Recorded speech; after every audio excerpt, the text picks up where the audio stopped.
Thanks for coming in tonight or on this beautiful Friday night. My name is David Hayes. I'm fourth grade teacher at Bristol, Connecticut, and just recently came on board to start helping Danelle from FAIR organize some events here in Connecticut and help her out wherever I can. So again, thanks for coming out. We're going to get things started. We're going to have a couple of people come up and speak. We're going to show the movie. It's about 37 minutes long, and then we'll have a little conversation after that. Right? All right. I'd like to introduce Dave Holman. Okay. 3 Daves here. That's right. That's very good. Hey, so welcome everyone, and thanks for coming out to this most important event. First, I'd like to thank Danelle Rhodes for setting this up, and the people from FAIR. FAIR stands for the Foundation Against Intolerance and Racism, but especially we want to thank Dr. Diana Blum for flying out from San Francisco to be with us tonight. She's the main person in the film, and I can't wait to hear her. Okay, so my name is Dave Holman, and I've lived in Guilford since 1985. Some of you know my name because I'm constantly writing letters to the editor of the Guilford Courier. I've also gotten involved in trying to reduce the Guilford town budget the past 2 years and in trying to get our town government to hold public hearings regarding a methadone clinic, which they approved for Guilford. My passion, however, is exposing and stopping the indoctrination happening in our Guilford Public School District. The documentary we're about to watch, Killing America, Can Our Nation's Schools Be Saved?, was produced by Eli Steele to document the anti-Semitism that has occurred in the San Francisco Bay Area since October 7th, and to highlight the prioritization that school districts have given to diversity, equity, and inclusion and ethnic studies courses over honors classes. When I watched this documentary for the first time the other day, I said to myself, this documentary could have been made about Guilford. On October 7th, 2022, an unnamed Guilford High School freshman came to school with a gas mask on and was allowed to wear it the entire day. Some students took pictures of this freshman with the gas mask on and posted them online, and one student filed a police report documenting the threatening statements he heard this freshman make about harming individuals of Jewish descent in our community. How did our Guilford Superintendent of Schools, Paul Freeman, handle this incident? He issued a statement to parents and guardians on April 10th, which said that the school administration had received an anonymous report about the gas mask incident, but that no detailed information or specific threats were detailed in the report. He further stated that the police were informed about the incident, that the police had contacted all individuals involved, that all video footage had been reviewed, and he was confident that all students were saved and no specific threat existed. Subsequently, several students were called into the vice principal's office in order to delete all the pictures they had taken of the student who wore the gas mask to school from their phones. Attempts were made to obtain copies of the police investigation, but all requests were denied by the Guilford police chief. Finally, the student who filed the police report was told that he could be charged with filing a false police report. On October 24, 2023, our Guilford Superintendent, Paul Freeman, issued a statement to our Guilford school community regarding the events on October 7th. In this statement, he said, "The territorial conflicts in the Middle East have deep historical roots and are marked by complexity. I want to be clear, however, that terrorist acts that occurred in Israel are inexcusable. These attacks perpetrated by Hamas cannot be justified under any circumstances, and we would hope that we would all reject the use of violence as a political or religious tool. I also feel that we must now name the suffering that has occurred in Gaza. It may be hard, but it is my hope that this community will recognize that the ability to empathize with both these moral positions need not be mutually exclusive. He's drawing a moral equivalency between the Palestinians and Israel. Moving forward from October 7th, our children will not only face this moral complexity, they will also continue to be confronted with images, information, and disinformation in the media, on social media, and in interactions with classmates and peers. I know that our Jewish students are experiencing sadness, fear, alienation, and concern for reprisal. Our Muslim and Palestinian students are also feeling pain, anger, alienation, and fear of reprisals as well. I will remind all of us that anti-Semitism and Islamophobia are always wrong and never an acceptable response in any circumstances, and we cannot allow the events of the past weeks to be the cause of incidents of hate in our community. This was stunning to me. Finally, when I posted an invitation to come to our event tonight on the Nextdoor site, it generated over 3,100 views and some interesting comments. I just want to read a couple of these to you. At it again, I say. First, the word anti-Semitism used to have a real meaning relating to a real problem, but it's now been redefined by people like you to mean outrage at Israel's ongoing genocide against Palestine. I certainly won't be listening to someone try to tell me that Israel has some sort of high moral ground when they commit genocide. Secondly, equality, inclusion, and diversity should be core values of every decent human being. Why don't you make a documentary about how Donald Trump and the anti-democratic forces of white supremacists and fundamentalist religious fanatics will turn our nation into a dictatorship? That will really kill America. Here's another one. You seem to be committed to spreading lies and propaganda to shoreline residents. I can just tell by the title that this is nonsense. I hope, unlike you, that others will use their critical thinking skills and not attend your hateful screening. Here's another one. Fear is probably a front for a white national group with a benign-sounding name. Finally, you are presenting an anti-transgender film being screened by an anti-transgender person involving an anti-transgender organization lying about transgender identity. Do you guys agree with me that this documentary could have been made about Guilford? Anyhow. Thank you for those sage embracing words, Dave. I'm Ken Capel. First, I want to say thank you again, reiterating Dave's point, to Danelle Rose and David Hayes from Fair, Connecticut for putting this together with David Holman. Thank you all very much.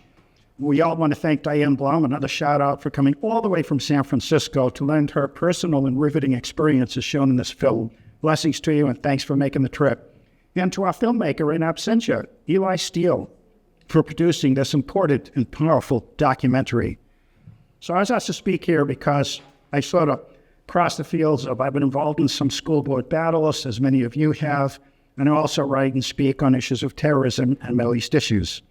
And so as regards the subject matter of this film tonight, the shocking outpouring of pro-Hamas and pro-terrorist and anti-American sentiment in schools and campuses since October 7th, it may sound ironic for me to say that to properly understand this moral catastrophe, context does matter. Of course, I'm probably referring to a very different context than that which our Ivy League college presidents were thinking of last spring during their very unsatisfactory congressional testimony. But I would suggest that the pertinent context for the circumstances we're about to see in this film concerning October 7th and the aftermath include three sets of facts. First, it's a fact that nearly all of today's Jewish people are genetically proven descendants of the oldest surviving indigenous people from the land today known as Israel, the West Bank, and Gaza. The indigenous Jews of that land preceded the Arab conquest and settlement of that area by at least 1,500 years. And despite repeated conquerors' efforts since that time to expel Jews from that land, there always has been a Jewish population living there, That is, for at least 3,000 years down to the present. And it's a simple fact that not once in those 3,000 years was there a specifically defined Palestinian Arab state, although there was a broader Arab set of empires. Secondly, over the past 95 years, back to 1937, on at least 9 separate occasions, Israel and its pre-state leadership before 48 sought to negotiate a two-state solution to share what was entirely their own indigenous land with the later settled Palestinian Arab population of the area. On 6 of those 9 occasions, Israel specifically endorsed specific defined proposals for a sovereign Palestinian state on some of that land alongside Israel. But all 9 efforts and all 6 specific statehood offers were rejected by the Palestinian leaders, who each time, sadly, then resumed a relentless war of terror intended to annihilate the Jews of Israel. Thirdly and lastly, as of October 6, 2023, it's important to recall there was a ceasefire in place between Israel and Gaza's ruling Hamas government. Now, before that date, Hamas had repeatedly broken the ceasefire by frequently shooting rockets at Israeli homes, schools, and hospitals. But Israel was observing the ceasefire. They would only strike in retaliation to deter further attacks on its civilians. Then came October 7th. It happened on the Jewish Sabbath day, which is also a Jewish holiday known as Simchat Torah, when folks in synagogues around the world celebrate the annual completion of the reading of the first 5 books of the Bible.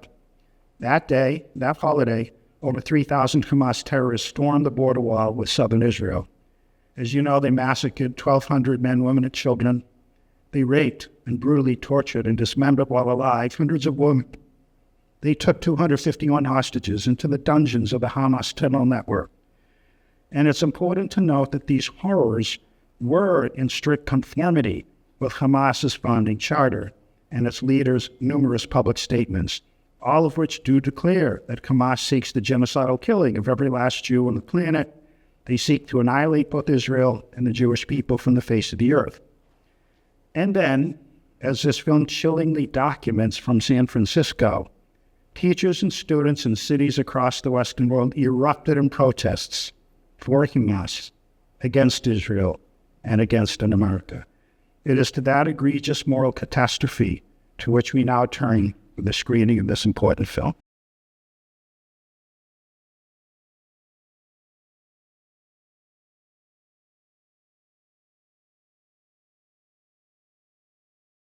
Kike, I hope your family dies and burns in hell. Glory to Hamas. Hamas are freedom fighters.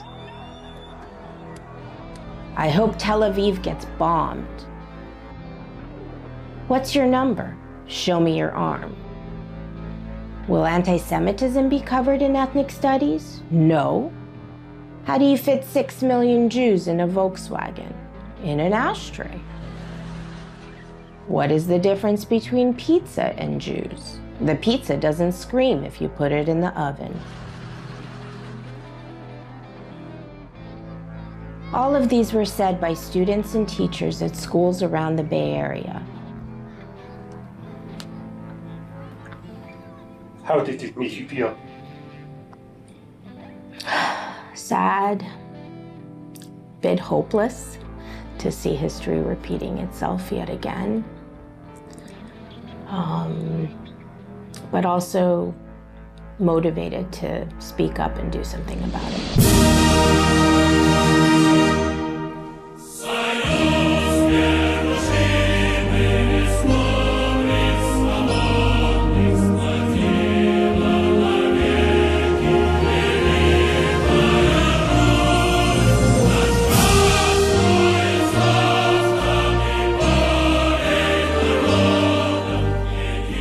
I always wanted to be an American. When my family made the difficult decision to emigrate from the Soviet Union, they realized they had to leave everything behind. My parents were both physicians.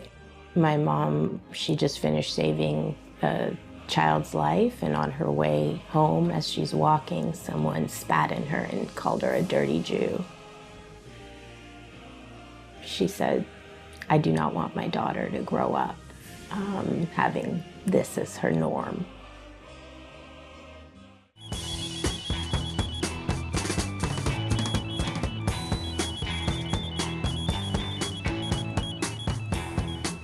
My parents were ecstatic when we finally were free in America. I was that poor immigrant kid who didn't speak English. So I tried my hardest.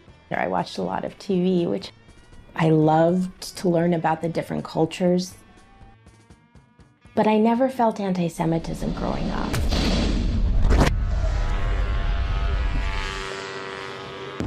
We woke up that morning in disbelief. It really felt like medievalism 2.0, but seeing the complete disregard from folks here, all the support for the violence.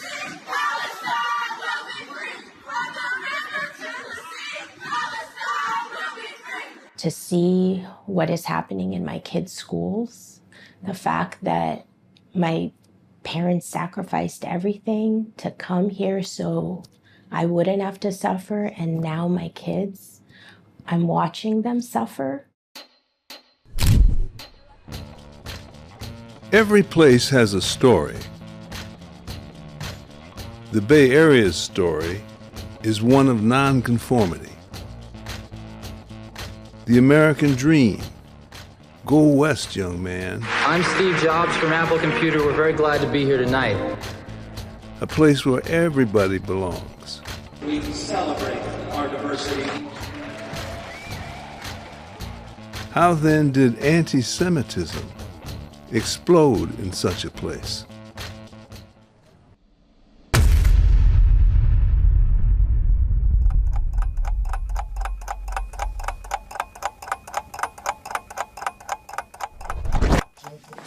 Welcome to our Wednesday, November 15, 2023 regular board meeting of the Board of Trustees of the Sequoia Union High School District. Sorry. And Superintendent Crystal. All right, I'm going to speak on her behalf. It's okay. Tonight I'm speaking as a parent of two Woodside students. Clearly, it is offensive.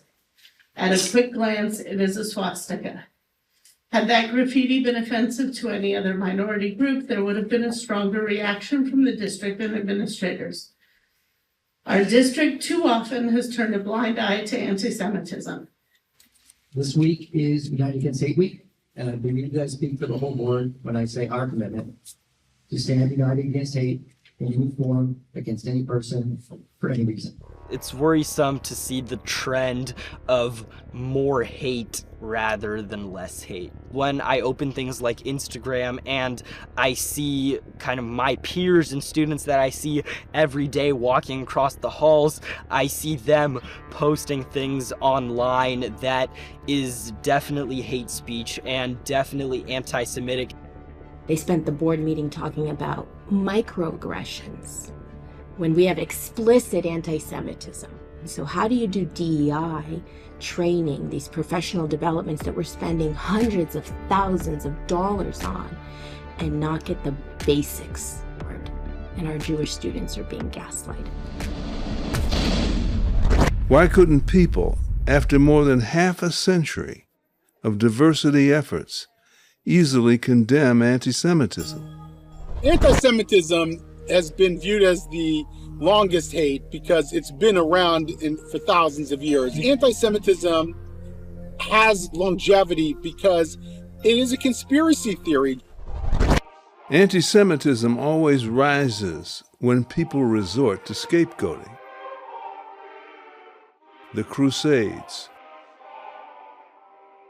the Black Death Plague, Nazi Germany, and now today. Israel murdered their own people on October 7th. Calling Hamas a terrorist organization is ridiculous, racist. I support the right of Palestinians to resist occupation, including through Hamas.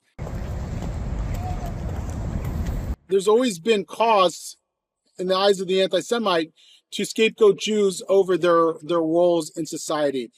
Some would argue that that's because the Jew also reminds the world of what is moral, of what our responsibilities are to each other, and they want to live in an immoral or amoral world. The Bay Area is known for its high-tech wealth and general sophistication. If anti-Semitism is the symptom of a deeper problem, what is that problem? Part of the answer is here. The school board met to vote on whether or not to restore the honors classes that had been eliminated in the name of equity. I think continuing to offer the advanced classes is very important because we should teach our kids that if you're bright and you're willing to work hard, you can achieve. We do not feel that our kids have been held back by the recent course changes. The school district had, over the course of around 8 years, without talking to the community and without the specific approval of the board, taken away a lot of honors classes such as AS English 1, AS Chemistry, AS Physics, AS Biology. The only way to offer a student the possibility to do so is to give them honor classes to help them prepare for AP classes. One size doesn't fit all. It's discriminating to say that certain students are too smart to be in the class with students who do not come from a high education. The primary motivation of detracking is it's supposed to be kind of the solution for the achievement gap. Why are certain demographics signing up for honors classes a lot more than other demographics? The loudest voices are often the most ignorant, and that being loudest doesn't make you more worthy of consideration or respect. Acknowledge the white fragility in the room and do better. Thank you. Menlo Atherton High School has lost more honors classes than any school in the district. One reason why? It's feeder schools. Cesar Chavez Middle School is based in East Palo Alto, a lower-income, working-class, and largely immigrant neighborhood. In the school year of 2022, 13.7% of its students met or exceeded grade-level standards in English. In math, it was 3.7%. On the other side of Menlo Atherton High is La Entrada Middle School, located in an affluent neighborhood. 84.5% of its students met or exceeded the grade level standard in English. In math, it was 80.5%. In 2023, Cesar Chavez was 4 years behind the national average in math, and La Entrada was 4 years ahead, an 8-year gap.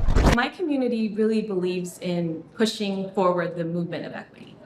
How can we make these spaces more equitable for all of our students? The difference between normal and honors was definitely very significant, and those normal classes are seen around the school as kind of very easy and very fluff classes. My personal experience, in middle school, I wasn't being challenged enough. So when I finally got to high school, it was a relief being able to take classes that I felt like were challenging. Race and education should never be in the same sentence or in the same debate. When they take away an honors track, what it means is that students from these other districts are sitting in the same classroom as our district. And I'm not sure why that is very upsetting to some. What no one is saying out loud is that racial equity played a role in the removal of honors classes. Cesar Chavez is 80% Hispanic. La Entrada is mostly white and Asian. Someone with a 5th grade level of reading is now in the same class as someone with actually a 10th or 11th grade reading. We're trying to correct problems at the high school level where the root problems are actually at the elementary school level. In the name of equity, we're creating more inequity. The last school board meeting lasted until 1 a.m. as the community debated the issue of honors classes. Today, the same board was to vote on the question of restoring the honors classes. Instead, they got sidetracked over the question of whether or not they had received enough input from the community. I personally know of students that can pay and did pay that $500 to $2,000 to take advanced chemistry, to take advanced or honors physics. By not offering that opportunity, which students are we really hurting? What I am struggling with, and although I disagree with Jacob, I think we can't assume that a certain percentage of people agree or disagree because we don't have earnest feedback from communities.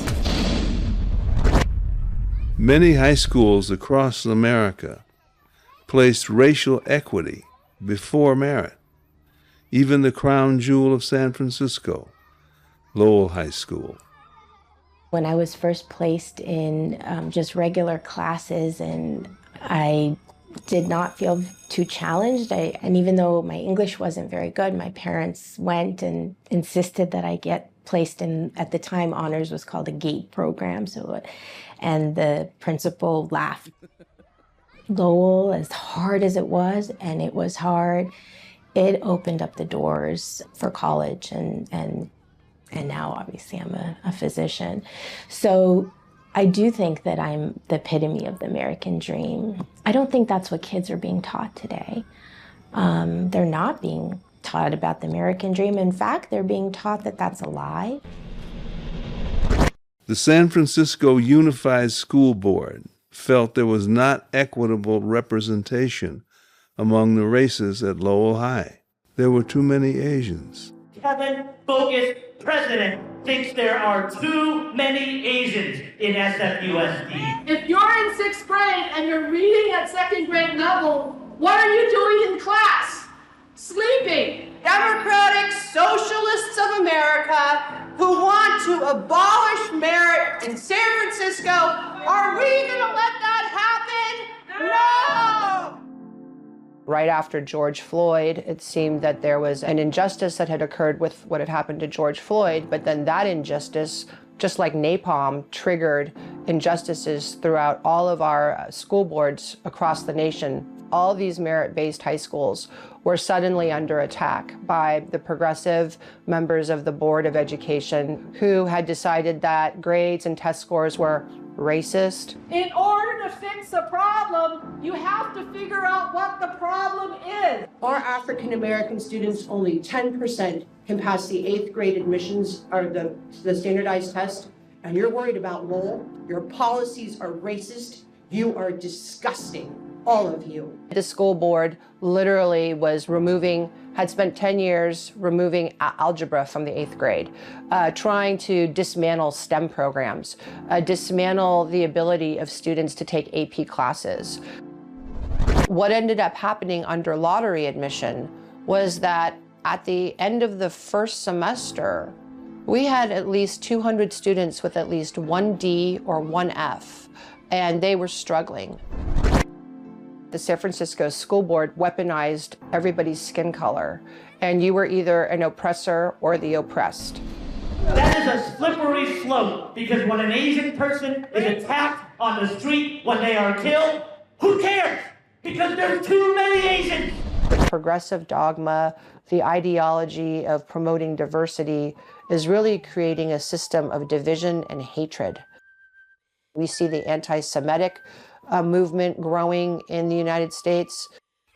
We celebrated not only our diversity, but we've forgotten to celebrate what we have in common. We are Americans. But are we? Have we betrayed the promise of the civil rights movement by making race our guiding light once again? Isn't it this move to tribalism that has set the stage for today's anti-Semitism? Back at the school board meeting, instead of voting on the honors classes, the debate over community input continued. We heard a public comment from a member of our community, not tonight, but earlier, who also wrote an op-ed for local papers. He described himself as a brown immigrant who spent the first few years of his life in this country in a crowded, low-income studio apartment. His article included the sentence, and this really stuck with me. Many parents of children under this board's charge remain silent for fear of accusation of racism. The notion that you take a high-achieving kid and bring him into this mixed-level class for the sake of the kids with an achievement gap to help teach them better educational values, what to value about education, and then in the classroom,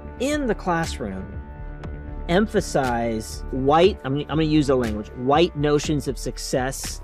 I know this fear is real because I've heard from people who've had it happen to them. Success and achievement are not ethnic. I find that insulting. What does that mean that, like, I'm brown, but I have white values? What am I? Stop it. Just stop. We may be hearing from the vocal minority, but I don't think it's because most other parents don't agree with them, but because I think other parents are hesitant to come forward with their opinions. We have delivered a very poor educational product for several decades now. And instead of addressing why, it's just easier to blame inequities. Kids are certainly not getting more educated, but we all are getting more fearful, more angry, and more tribal.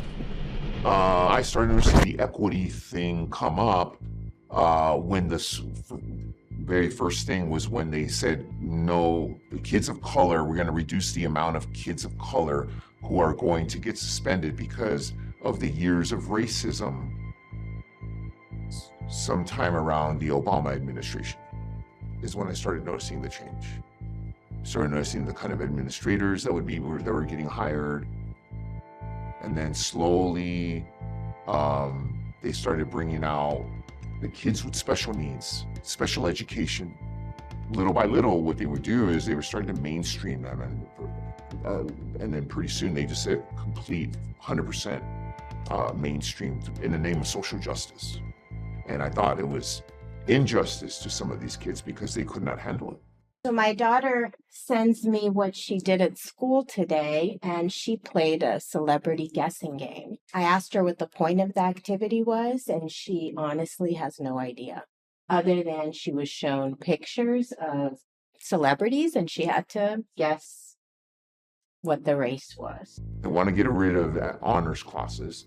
And remember that honors classes is a way of showing if I work hard, I want to advance myself, I have the opportunity to do well here in America.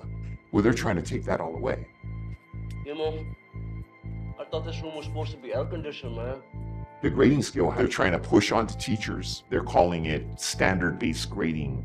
And this is where an A is 100% to 80% is an A, 80% to 60% is a B, which is so embarrassing to me as a teacher. My daughter came home with another homework assignment, designing race. How was race created? Why was race created? And by definitions, they want us to discuss settler colonialism, the social hierarchy. Do you think Black people are faster than white people? What are your thoughts? What does it mean to be Black?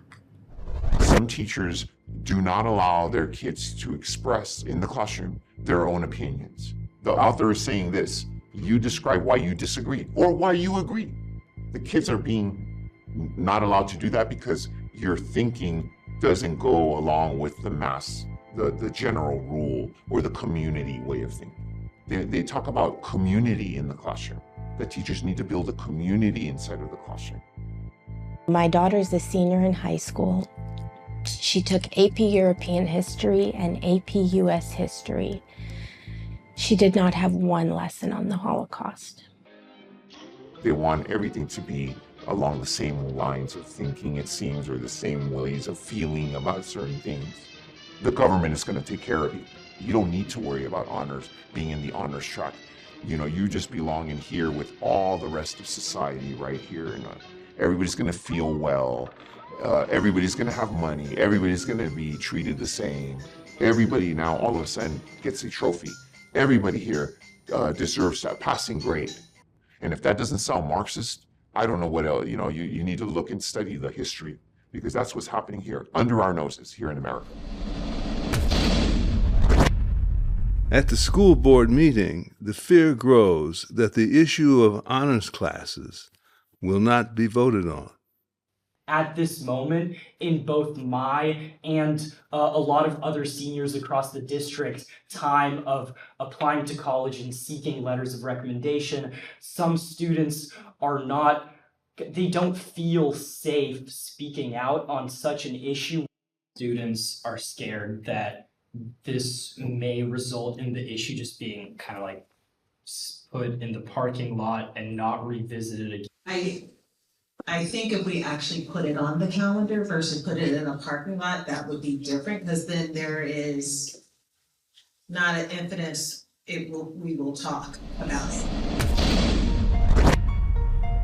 Lowering educational standards in the name of equity certainly contributes to the ignorance that feeds anti-Semitism. But ignorance alone doesn't explain the frightening righteousness behind the current wave of anti-Semitism. Governor Newsom signed a bill today that makes California one of the first states in the nation to list ethnic studies as a graduation requirement for all public high school students. I envisioned ethnic studies to be kind of how I grew up. You know, in my poor little circle, there was the Indians, the blacks, the Asians, the Russians, the Jews that went over each other's houses, ate each other's food. This was entirely something different. Everything was about power. After October 7th, a teacher at Menlo Atherton High, Chloe Gentile Montgomery, gave a presentation on the Israeli-Palestinian conflict in her ethnic studies and world history class. She introduced the concept of the dominant narrative that belongs to the oppressor class and the counter-narrative that belongs to the oppressed class. Liberated ethnic studies is based on a paradigm of the idea that the world is divided into the oppressed and the oppressors. And when you put that in front of kids, what happens is that kids automatically want to be defined as the victim. She then asked, what is happening in Israel and Palestine? And what are the dominant and counter narratives?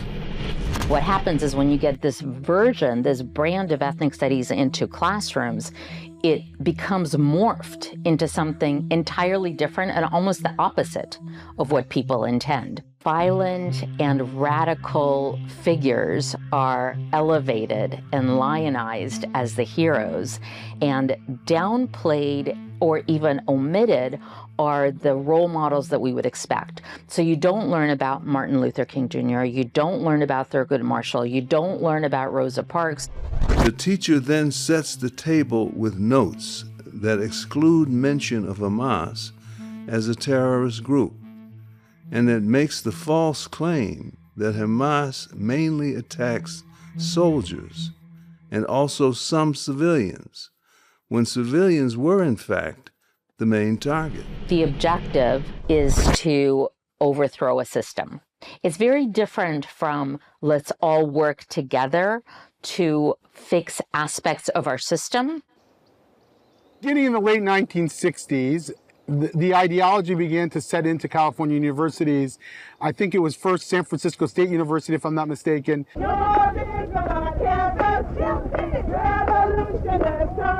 Under the umbrella of the Third World Liberation Front, Asian, Latino, and Native American students, as well as progressive whites, joined forces with the Black Student Union. One of the major objectives was to start a school of ethnic studies. This is the first time in the history of all existing colleges in the United States that we have dissolved class barriers between people of the third world.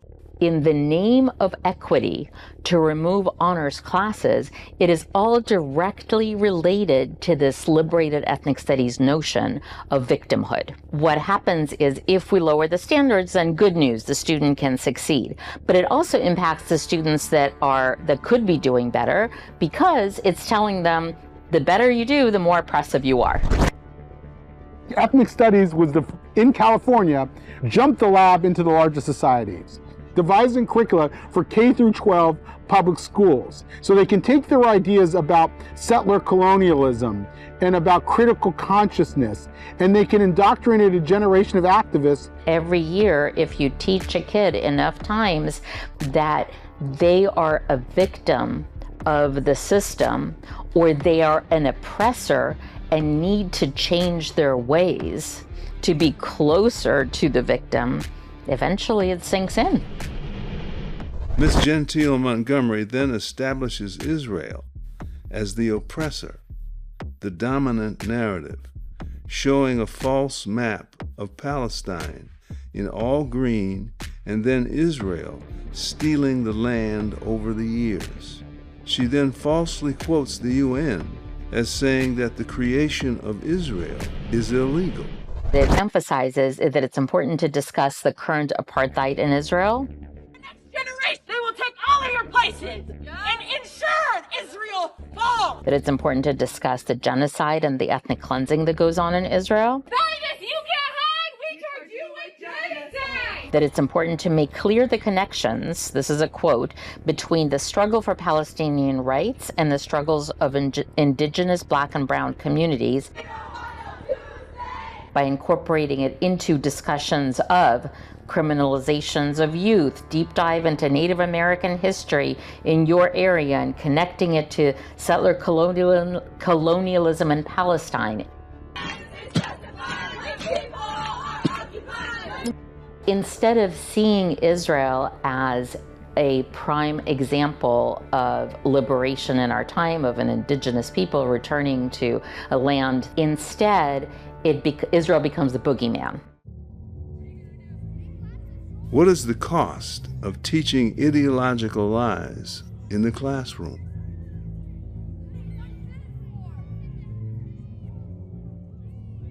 Several parents, Jewish and non-Jewish, complained about the lesson taught by Ms. Montgomery and others to the school board. The same board that was now voting on restoring the honors classes. But right now, not doing anything is having no board direction. So if that's what we want to do, I'll respect that as a board, but I think we have to formalize that in some way. That's my only point. Would that motion also have time for, like, a study session, time for public comment, or would it be solely administrators presenting the plan? We would not decide that now. That would be up to the board president and myself when we agenda plan. Okay, so I will make that motion. Does anyone want to second it? Let's take a vote on that. At first, it seemed like the most anticlimactic climax. Nothing happened, but everything happened. Yesterday was a major delay tactic. The board refused to go on record with an actual vote. The problem is the current president, who actually believes in honors and academic standards, that was his last meeting. The new president that will be starting, I don't believe has any intention of bringing honors back to this district. So nothing was accomplished yesterday. It was a major delay tactic. It was political, and I don't think anything's gonna change in the right direction with this school. Things got worse.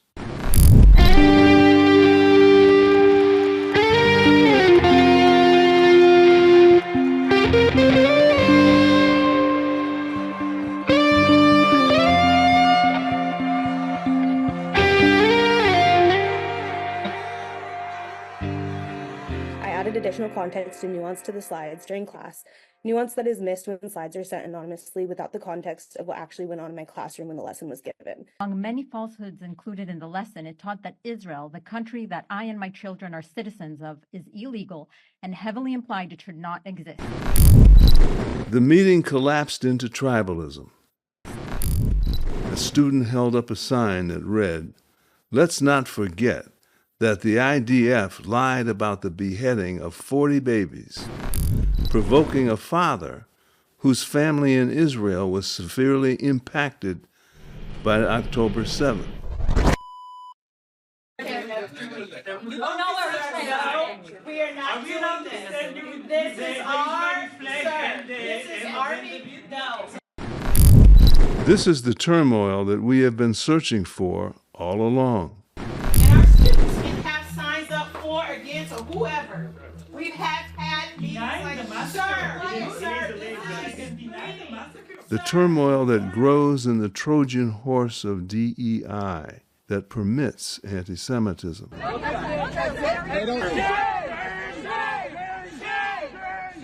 A turmoil that arises out of a shift in morality within our society. You're calling them freedom fighters. Right. Moving away from the individualism of the Judeo-Christian values toward the tribalism of the oppressed oppressor ideology has created for America a new morality.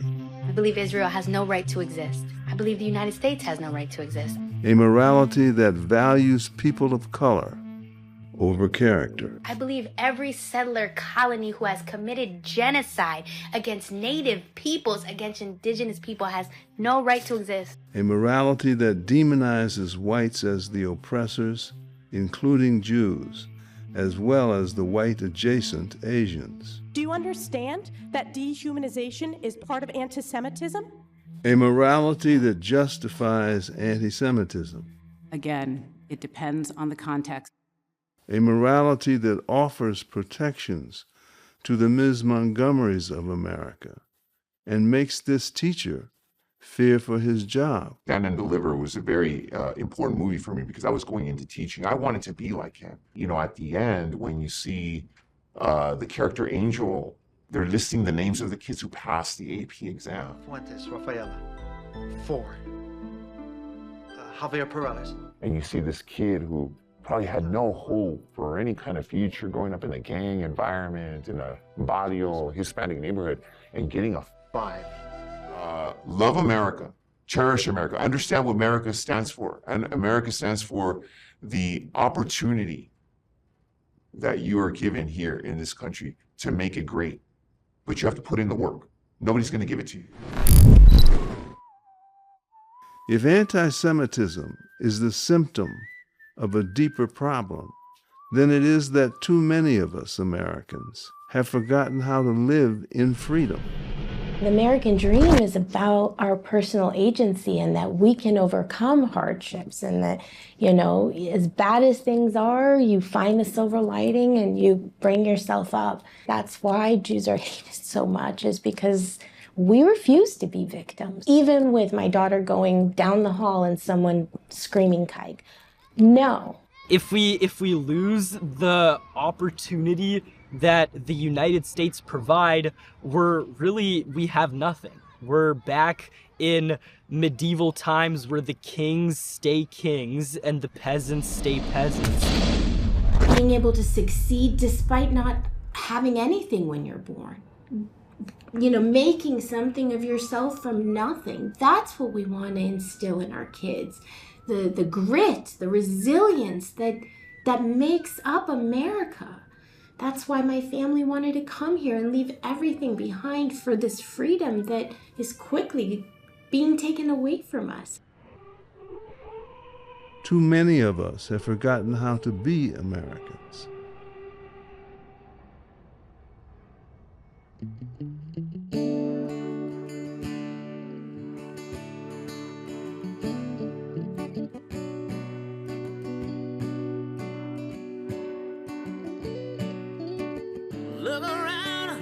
Look around, what I found, beautiful treasures. Look around, what I found, think I found a new forever. Look around, what I found, beautiful treasures. Look around, what I found, think I found a new forever. Life is a glacier, Open the lid and fill it up with memories. It's like a fast car. Slow it down, enjoy the scenery. Don't forget to think through all the things in your mental. You can free yourself when you know yourself. Gotta live in the moment. Better think big like the ocean. Yeah, it's alright. Yeah, it's alright. Doesn't matter how you start. Just run fast to the good part. Yeah, it's alright. Yeah, it's alright. Armin Fusco is the former superintendent of schools in Branford, Connecticut, also Hadley, Massachusetts. He's written several books on school corruption. He's been a great friend to us in Guilford in our battles here. He gave us all our ideas for our cease and desist letter to the Board of Education. And you all have a brochure. He's going to explain some of that stuff.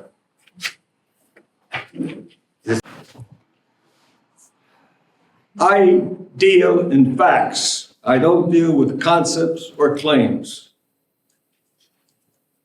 And people don't like the facts that I give out. You're going to be surprised at some facts I give you tonight, because we're going to be talking about test scores that coincide with the picture. Because one of the consequences of what's happening is our test scores are going this way, not that way. And I'll give you specific illustrations. Now, what we viewed is disturbing, to say the least. It's happening in our schools. They're being radicalized. That's the title of one of my new books, Radicalized Schools. Why are they being radicalized? Why are parents allowing it to happen here in Guilford? I'll get into that as well. But there's 4 words that you have to keep in mind when you talk about schools in any community. And you're not going to like the 4 words. Schools run on lies. You like that one? Schools run on lies. Now, some of you are going to say that had to be Trump. It wasn't Trump. It was the opposite side. The longest serving U.S. Secretary of Education under Obama wrote a book when he left. His first chapter is Schools Run on Lies. And he was the superintendent in Chicago, the most corrupt school in the country. Real nice facts. It's an interesting book. For this to happen, for what you just saw, for it to really succeed, 3 things have to be done. First, you have to eliminate all testing and evaluation. That's called meritocracy. There can be no merit or comparisons. That's how you equalize the playing field. Everybody's the same, meaning they're all dumb. My term for what's happening is that the cotton plantations have been replaced by the school plantations. And we'll get involved with that too. So that's one goal that they have to achieve, and they've started doing it. And I'll give you an illustration in a moment. Secondly is the destruction of the nuclear family. Why the destruction of the nuclear family? That's what holds society together, because it also destroys faith. The Chinese military is not afraid of our military. They're afraid of our faith. That's what they want to see destroyed. So that's number 2. Number 3, you have to create chaos.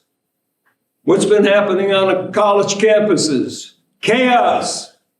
Student activism. It now takes 6 years to graduate from a 4-year program. You no longer see 4-year graduation rates, you see 6-year graduation rate, and one college has started 7 years. That's how long to get through the system. because they're too busy being activists on campus. And we've certainly seen these past few months. Now, the brochure that you received comes from a 100-page manual. It's in 3 parts. I wrote the first 2 parts, and one of my colleagues sitting in the audience, Ken Svengalis, wrote the 3rd part. Now, all I do in my spare time, which is retirement, is research every single day. I go through all kinds of websites, institutes, articles, you name it, to keep up with what's happening. So I get a fuller picture than most people do. And the problem is that it leads me to very difficult areas. What Ken wrote was the 3rd part, which never appeared with all the research I was doing, never showed up. It has to do with reading, core knowledge. I never saw it in any of the research, but I call it the missing link. So he took 30 pages to write what core knowledge was all about. So you'll find when the full manual comes out, you'll be able to get that information. Now let's get to testing. How many of you are familiar with the National Assessment of Educational Progress? That's what I thought. That's the nation's report card, and you know nothing about it. Why not? Where the hell is the media? What's happened to the media? They're comatose. Because why? They have no core knowledge of education. They don't know how to connect the dots. They write an article to do some quick, internet search, and then they write an article, and that's it. They have no understanding of what's taking place. So you're not getting the information, and you just showed me. The nation's report card, and practically nobody knows about it. Let me explain it to you. It's a test passed by Congress in 1969. It's not new. They wanted to know what was happening with the schools. So they started what they call the National Assessment of Educational Progress Test. It tests students every 2 years in grades 4, 8, and 12. But they don't test every single student.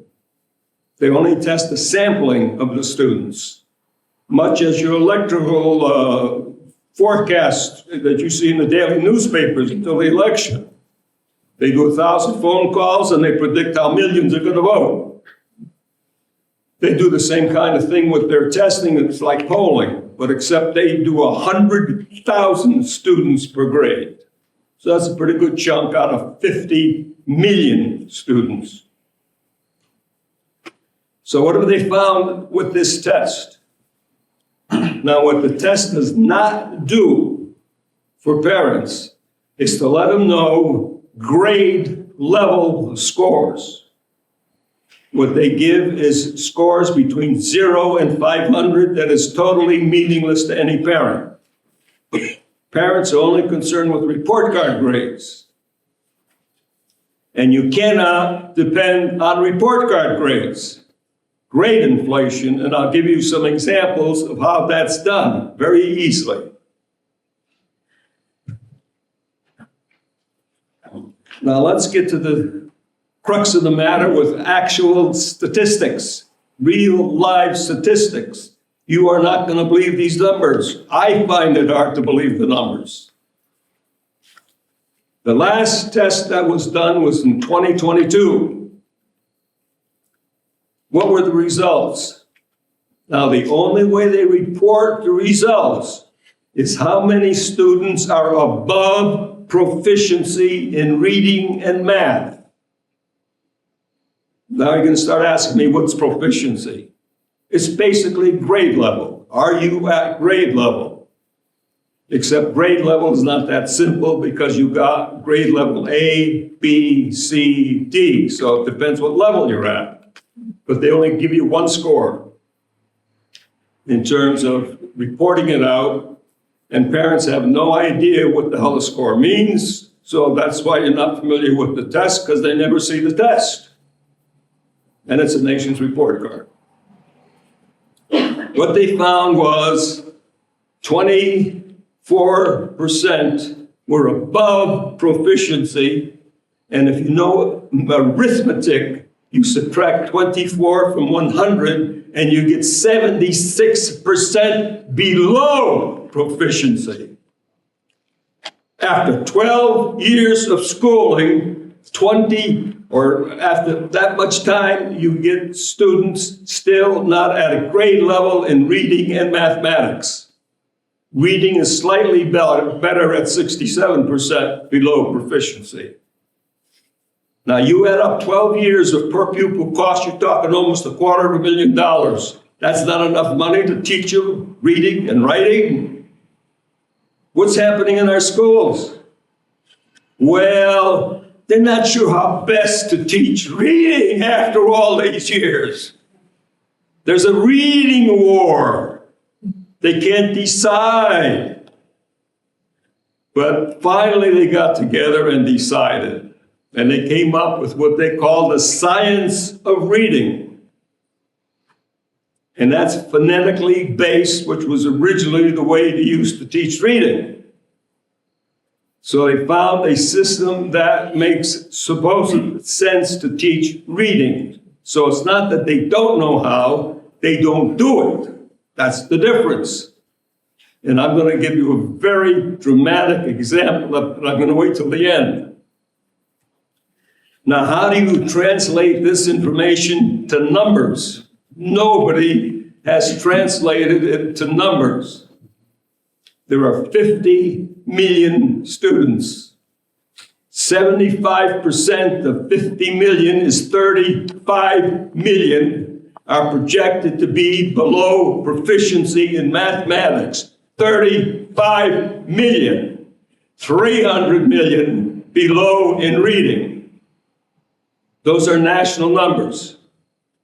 Incredible, absolutely incredible, unbelievable. I find it hard to believe.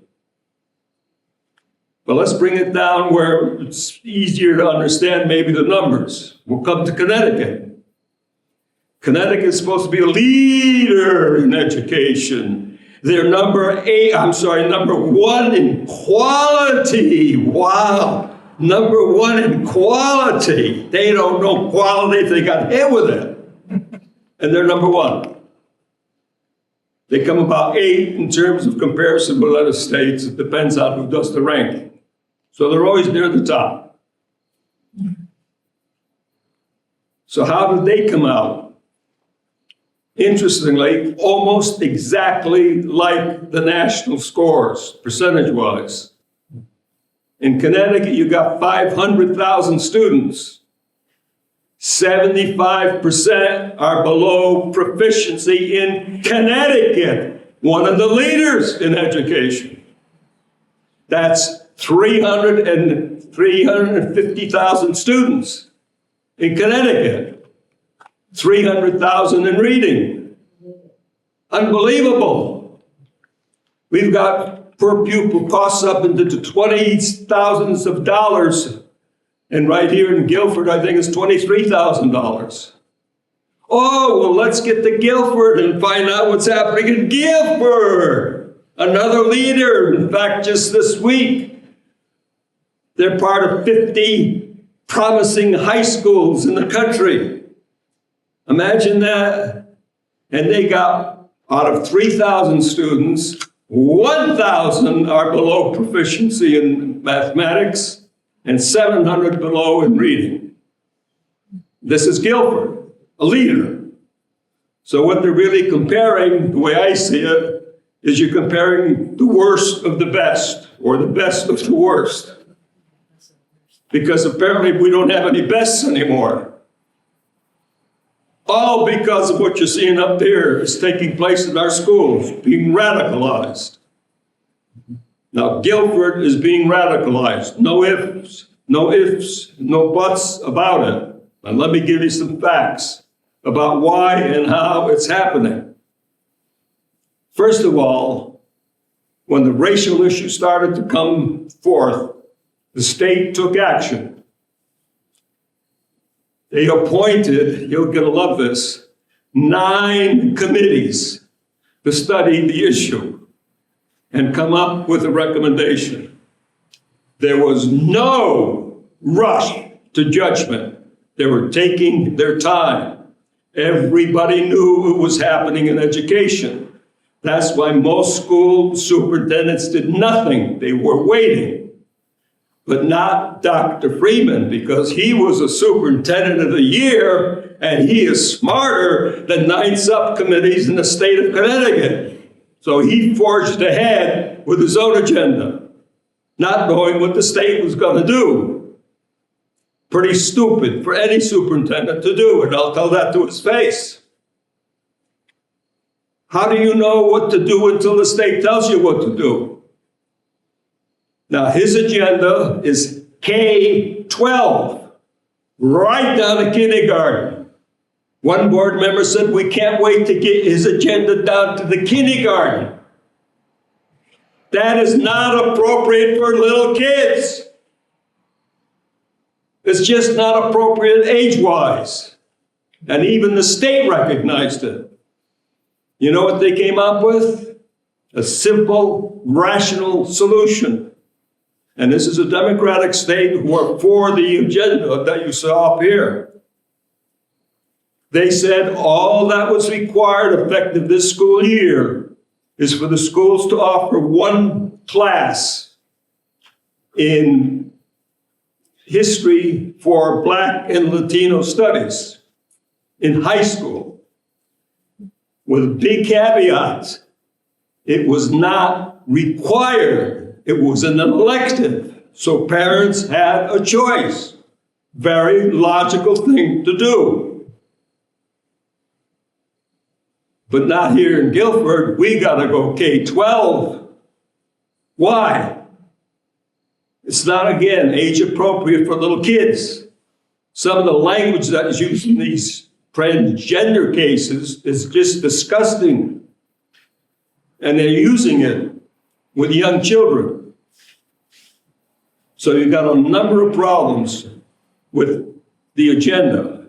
Secondly, he claims, and the board claims, that the equity and social justice agenda that he has implemented, and he has implemented it, not the teachers.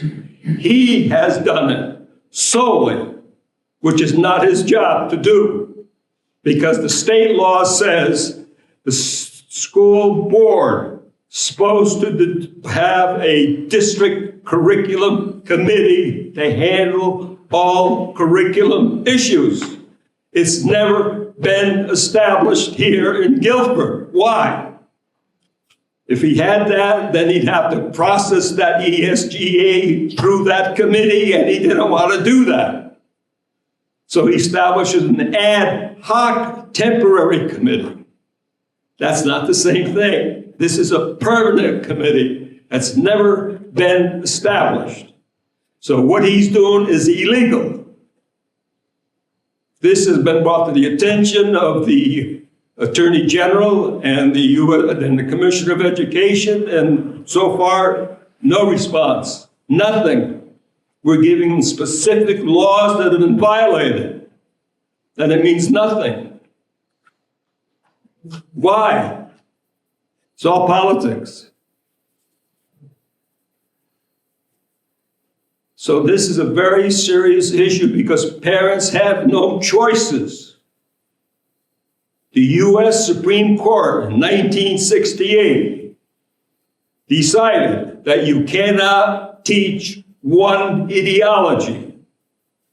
Now, how do we know it's just one ideology here in Guilford? For the simple reason of a stupid thing he did. He passed out one book, which was not his responsibility to do, to every staff member. He used taxpayer money to buy it. Superintendents don't do that. What's the book? How to Be an Anti-Racist by Kendi, a Boston University professor. That's one ideology, one only. Now, what if I was the superintendent and I decided everybody should have the Bible? I'd be run out of town on a rail. But he puts this into the school system and nobody says boo, including the Board of Education, that then the community re-elects. Now let's get the DEI, diversity, equity, and inclusion. Do they really believe that? Bull, they do, and I'll show you why. Where should you have some diversity? The Board of Education should be diverse, and we do not have a diverse Board of Ed. Republicans are not on the Board of Ed. They're not represented, and there's 3,000 of them. Who gets represented for the 3 slots? That's supposed to be for the second party. It's the independent party representing 400 people. It was done legally, supposedly. I think it has to go to court. It's the only way it'll get resolved. You got the Republicans that have no say on the Board of Education or in education in the community. That's unheard of in Connecticut. There might be another 2 or 3 that have fooled around with it, but that's the reality. So they don't believe in diversity. They don't believe in diversity for the program. Only one program, no diverse programs. You see the hypocrisy of it all? It's done very conveniently. What's the solution? There's only one. It's the only one place you're going to win, in the courts. There's 3 cases that are proceeding through the courts by 3 sets of parents having to do with bullying because they violated bullying laws. I read the 28 pages. To me, it's hands down win. And if they do win and win big, it's going to have serious consequences for this board. Because they could make them look pretty stupid, including the superintendent. Now, they also say curriculum has not changed. With all of this ESGA, curriculum has not changed. Then what's the purpose of it if it's not to change curriculum? It has changed curriculum. And you know why? Because their policy says what curriculum is. And curriculum includes concepts, not just the textbook. This is a concept that he's peddling in the schools.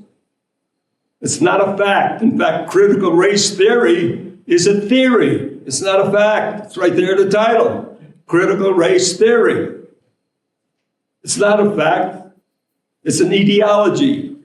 And some have compared it to being a religion, a cult. And it fits the characteristics, except for one item.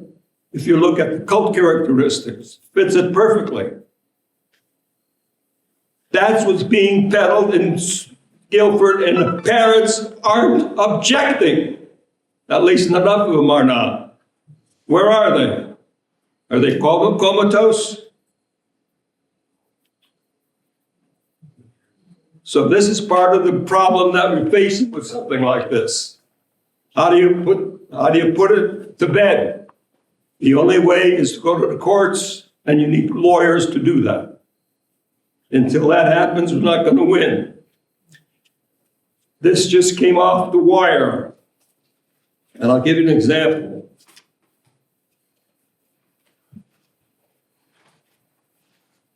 Here it is. October 7th. A teacher was fired because he refused to use transgender pronouns. He got awarded $575,000. Every case where teachers have been disciplined for not following this agenda, they've won in court. There were 2 cases involving reading that went to court in Detroit and California.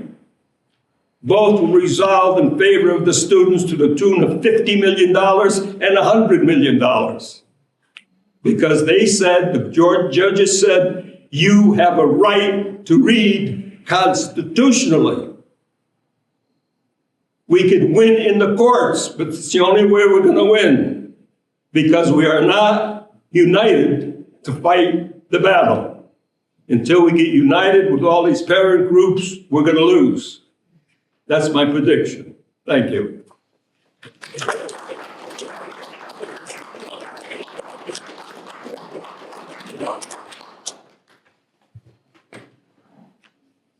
Just gonna. All right. Thank you, Armand. Lead the mic with him. He did a very. That's right. We want to take advantage of the opportunity that we have Diana here, who was you saw in the film. Okay, here live in person, and sort of open this up to her and to you to talk to her. So. I can start with a little update from when the film got released. As you can imagine, it didn't bring the best light to the district. And we had a premiere on March 3rd in Menlo Park, which is where, the high school is in the district. And we invited the school board, we invited the superintendent, we invited teachers and certainly the principal. Nobody showed up, but the principal had sent out a letter to all of the staff for Monday morning. Sorry to interrupt. Yeah. Some folks, I think, are indicating it's hard to hear. Oh, I can speak louder. Is that better? Yeah. Okay, I can. Basically calling it propaganda, and our group of parents who are putting it together, Fringe, and all this stuff, without ever seeing the film, but basing it on the trailer that came out. And within a month, the filmmaker got a notice that he was being cease and desist because there were copyright infringement issues. And the movie was taken down from Substack, Vimeo, and YouTube. Rumble and Twitter kept it on. So when it got taken down, the filmmaker had to prove that there were no copyright issues, which Eli is a professional, so he proved it, and the movie got back up. But you can imagine the sentiment in the community was already kind of tarnished against it. And just like you guys had a difficult time getting people to come here, it sounded like next door there was some controversy. We have had a lot of controversy. So much so that the big update is Shanice, the African-American woman, is no longer running for her school board seat. There are 3 new candidates. We'll see how all of that unfolds. And then Jacob, the student trustee, is actually running for the school board in November. So if we can flip 1 or even maybe 2 of those seats, then we can start putting some pressure on the superintendent. I don't know if it's going to be enough because honestly, my experience, so I pulled my daughter out. One of my daughters graduated, the senior, and the freshman who was in that ethnic studies class, I pulled her out. I don't see anything changing in the immediate term. The other thing is the district has 4 lawsuits against them, and there's a 5th that probably will get filed this month. And I don't, as much as I agree, legal is probably the biggest way we have to fight this. I don't actually think they care because it's not their money. It's our taxpayer money, and they're wasting it. They're wasting it on professional development that is divisive instead of actually teaching the teachers how to read, how to teach reading, how to teach math. Literally, they just published their professional developments that happened last week. I found out through the grapevine that 40 teachers, close to 40 teachers just didn't show up to the professional development in silent protest. But that's not enough. We need loud voices, right? Teachers, of course, are scared. Parents are scared. Students are scared. My daughter did not necessarily want me to do all of this because she wanted to get into college and they're worried about letters of recommendation. I mean, these are real, and yet we can't stay silent. I mean, they will continue winning as long as we continue being silent. So the best thing you guys can do is, now that you've watched it, write on that Nextdoor link. Now that I've seen it, I encourage everyone to watch it. Judge for yourself. Don't judge based on whatever you heard about it. You know, I think there's a lot of discounting because no one wants to see the truth. The truth hurts. This is scary stuff. But ignoring it, it only gets worse. This is how we got here again. Excuse me. I'm wondering, like in Guilford as an example. Yeah. Where did Freeman come from? Who brought him in? Does the mayor bring him in? How does he get in that position? So I mean, it happens everywhere. So I'm right. So in our school district, our superintendent is the third. One of the superintendents was voted out non-competent during the pandemic. I don't know why or how that happened. Then they hired someone. I wonder what the vetting process was, because apparently she was being charged with embezzlement in the LAUSD, you know, and yet here she is. And that's what the year that we had 2 gun incidents. And I mean, we had major issues outside of this, like in terms of violence. And this is Menlo Atherton High School. I mean, we are talking about one of the richest school districts that you can imagine. I mean, the wealth is ridiculous. And the fact that we have, you know, such discrepancies just shows that we're, you know, down here going on some tangent instead of actually addressing the root problems. And if I may, so I was one of those naive parents. So prior to the pandemic, I just assumed the kids and our schools have our kids' best interests at heart. I volunteered in the classroom, but I didn't look at curriculums or do anything. So obviously with the pandemic, when everything came home and I started seeing some of this, it was a shock. It was beyond a shock. But what's more shocking is when I actually went and started asking questions and reviewing the binders, and this is why I feel like I don't know if changing the school board or changing the superintendent is going to, because the problem is in the admin offices. So that there is an agenda at least I can speak for my school district, I don't know about yours, that is coming from way up top. And then, of course, that sets the precedence for how the teachers are, because how the principal were, you know, but it's not even the school. Now, the school board can vote to get rid of the superintendent. So, and that's what I'm actually hoping, because this third superintendent now, in a 3-year period, now this is our third, and she's doubling down on the same stuff. So I don't know where yours came from, but we have like 3 different ones and they're all bad. Yeah. I just did a quick internet search on the lovely gentleman. Started out as an English teacher in Amity, and then moved on to become an assistant superintendent in Lyon School System, then become superintendent of Griswold Public School Systems, and then he came here. Yeah, lucky. And why did he move? Like, was there? Whatever opportunity shows up. You know, there's constant shuffling of personnel in the state. Everybody's vying to be promoted to another opportunity. So it's just part of the system. About money. Well, it's a lot of money. You know that. Sorry, I think you were first. I'm just curious how pervasive you think this is across California. It's everywhere.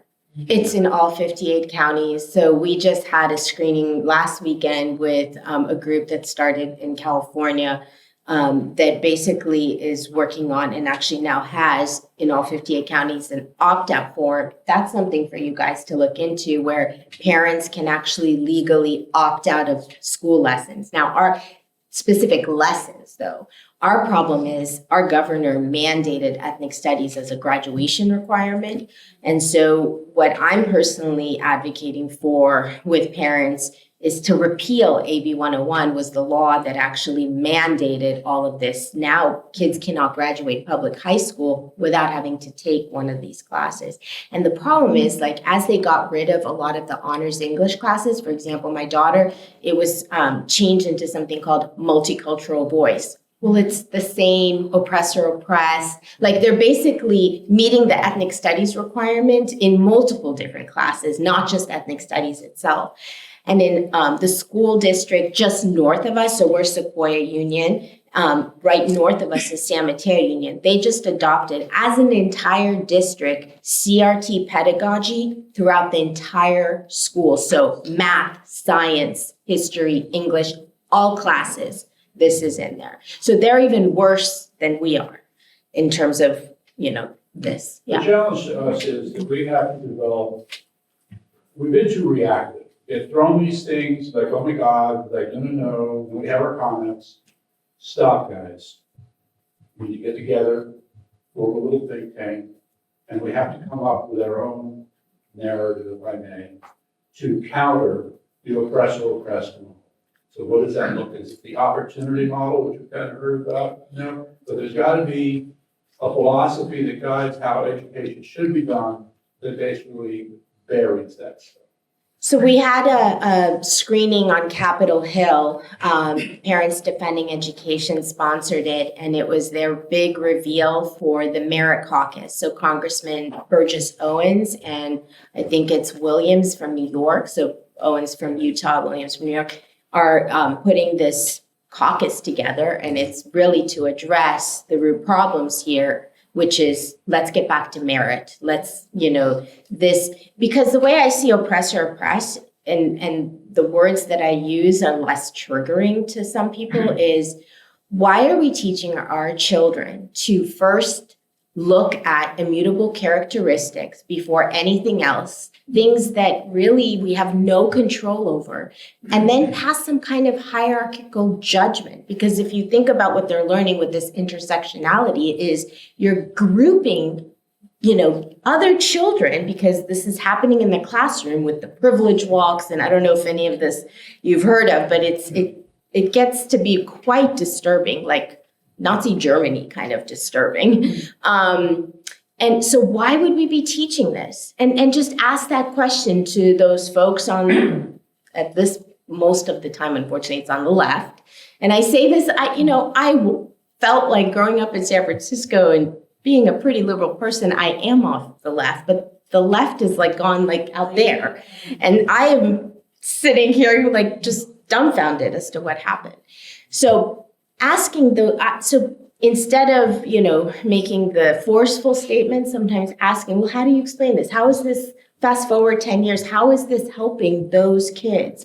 We are, at the end of the day, not graduating children who can participate in society. Like, that's going to hurt all of us. And that we're seeing it already, right?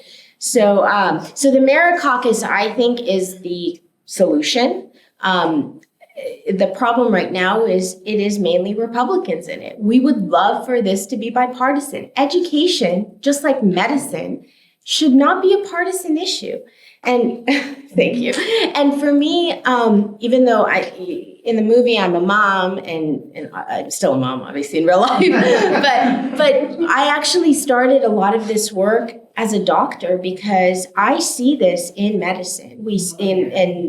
Fair in Medicine, there's other organizations that are trying to address this. But to me, that is the worst evil, because when I do think about Nazi Germany, it started with physicians. It started with intelligentsia. And so once you get physicians thinking that, oh, but this is part of the greater good, that's how atrocities happen.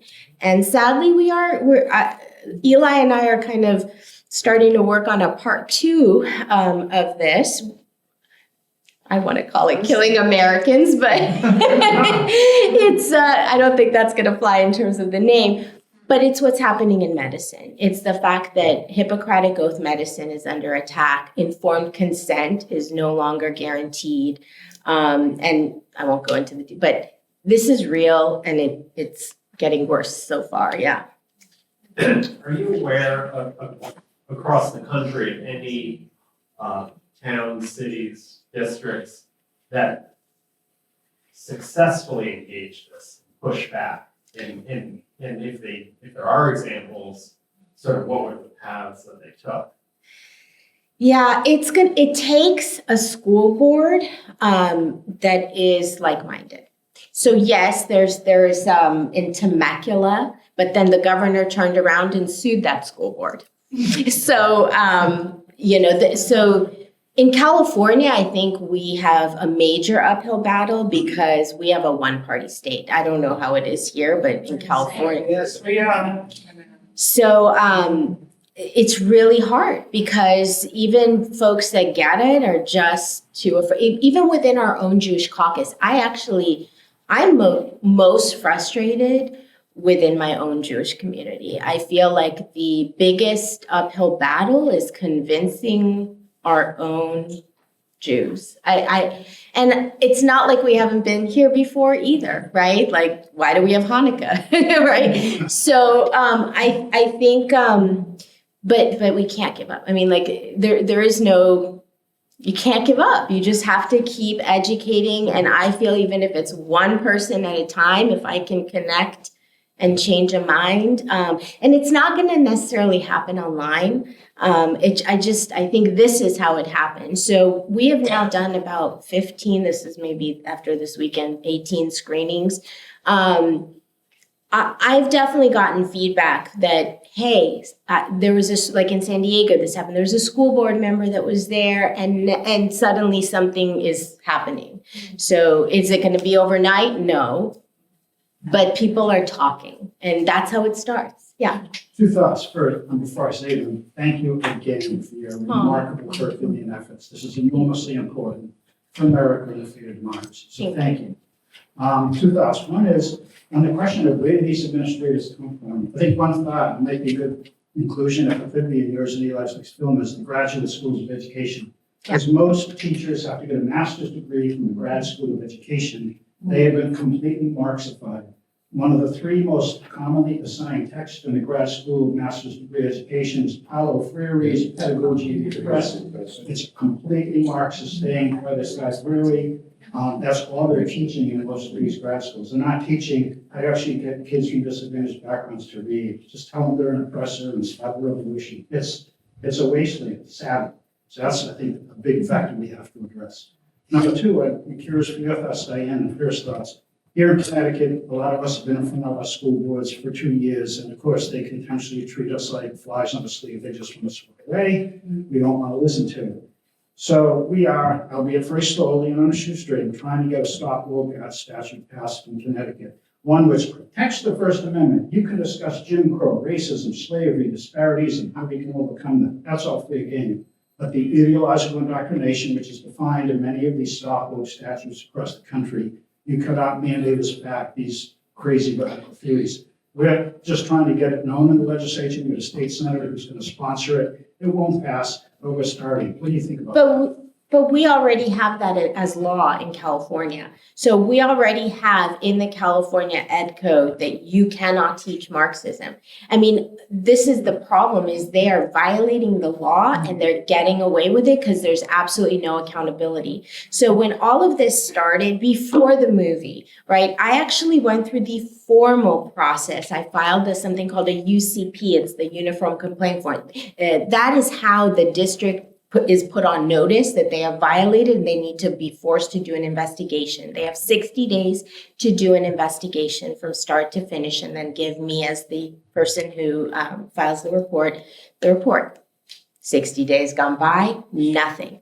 At that point, we already started working on the movie and all this stuff. And I can tell you that when the censorship happened, when they literally, because the reason I say when the censorship happened, we found out that it was the school, the kids from the journalism class from the school was the ones that filed the report. That was actually on Vimeo's, like, who filed the report? Oh, it's a student from the school. So when all of that happened, I filed a second UCP on that. I wanted to get to the bottom of what is happening here. They assigned the same investigator as the first time around. So when I met with him, I said, my faith in this whole process is really poor because I never, remember that other one? You never gave me. And he's like, what do you mean? That case has been closed. So they closed the case without ever letting me know. So that triggered a automatic, I can appeal because I didn't know it was closed, and that I appealed it and they denied even hearing my appeal. And then fast forward 60 days on the second one, same exact thing. They closed the case, no resolution, and then when I filed the appeal, no appeal. So my point is, we have these laws, but there's no accountability when they break the laws. And that's why I do think the lawsuits are the way to go, but that is like a 2 to 5 minimum year endeavor. And we got to do it. I mean, we are doing it, but what do we do in the meantime when our kids are suffering today? And they are suffering.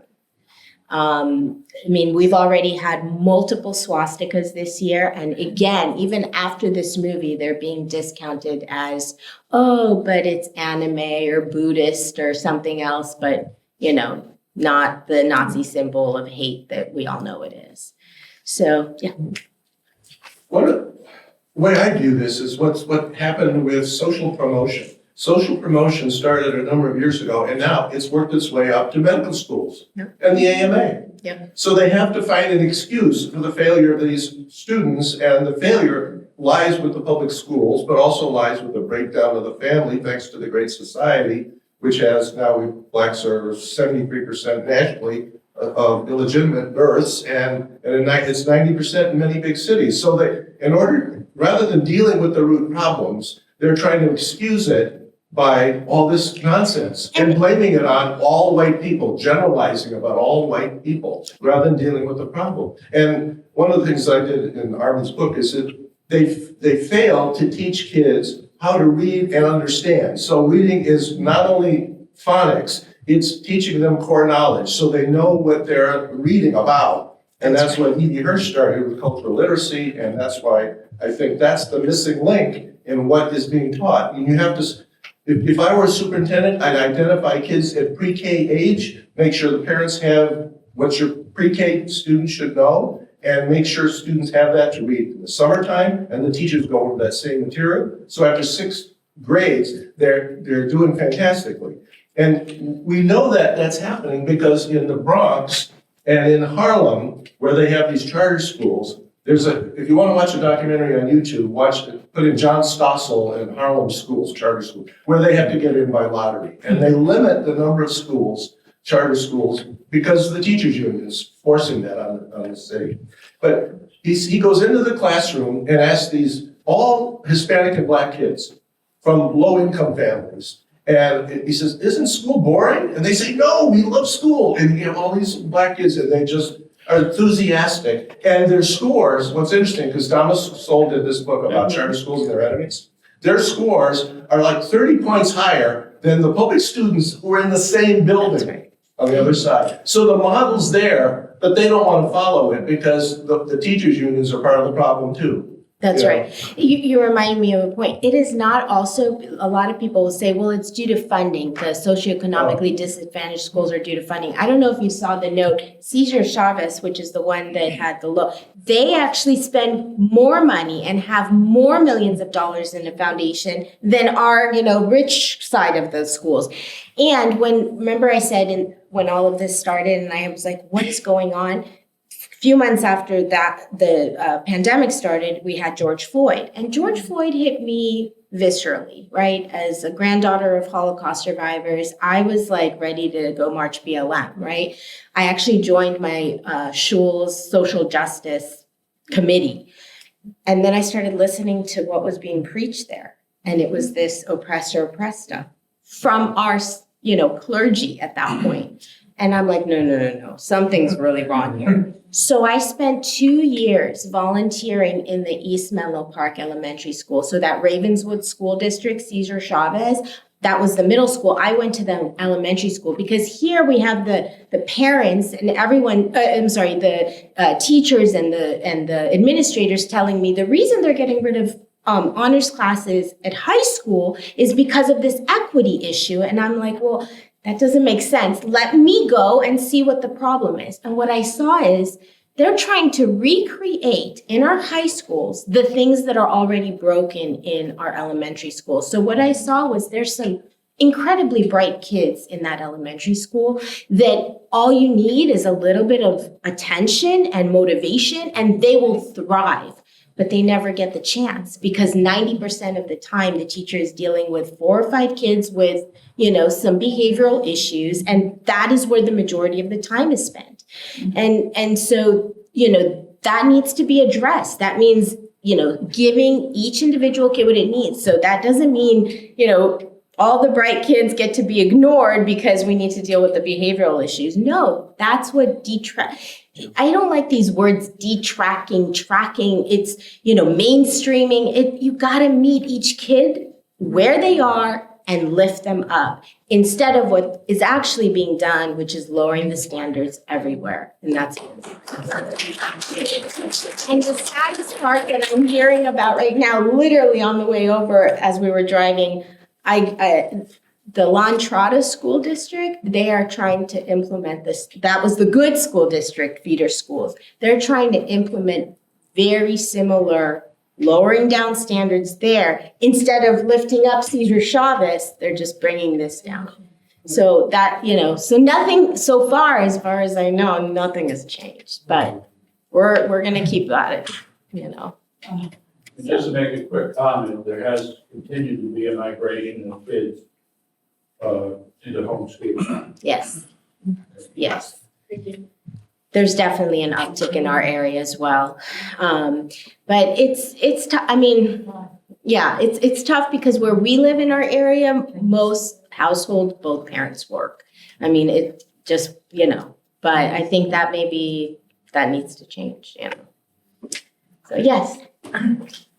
Just to give you an update on Guilford, they are doubling down on all of this stuff. Back in January of 2022, we had a curricular equity audit. And one of the recommendations that came out of that was that they redo the teacher evaluation system to codify all this equity and social justice stuff, to make it so that the teachers had to teach this stuff in order to get a good grade, so to speak. So just in July, they came out with a new teacher evaluation program, educator evaluation program in Guilford. And what they're doing away with all numerical grades. And their founding principle in the first paragraph of this thing is equity. And if you read the plan, they use the word collective dozens of times. It is pure Marxism, but there is going to be no more grades. So there's no grades at the teacher level, and there's going to be no grades at the student level. Yeah. No, this is everywhere. So we have now done screenings like this in small communities from DC to Chicago to, you name it. Every place we go to, we're hearing the same exact thing. There's a reason, right? People want us to come so that we can have this conversation. But yeah, this is everywhere.